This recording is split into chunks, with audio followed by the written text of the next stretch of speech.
স্ত্রীর পরামর্শ অতি গুরুত্ব।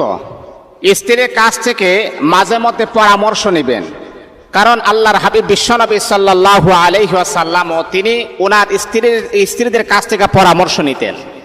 কিতাবের ভিতরে প্রমাণ করেন, হুদাইবিয়ার সন্ধির সময়, হুদাইবিয়ার যুদ্ধের আগে আল্লাহর হাবিব সাল্লাল্লাহু আলাইহি ওয়াসাল্লামের একজন প্রিয়তমা স্ত্রী উম্মে সালামা রাদিয়াল্লাহু তাআলা আনহার কাছ থেকে পরামর্শ নিয়ে হুদাইবিয়ার যুদ্ধ আল্লাহর হাবিব বিজয়ী হয়েছেন।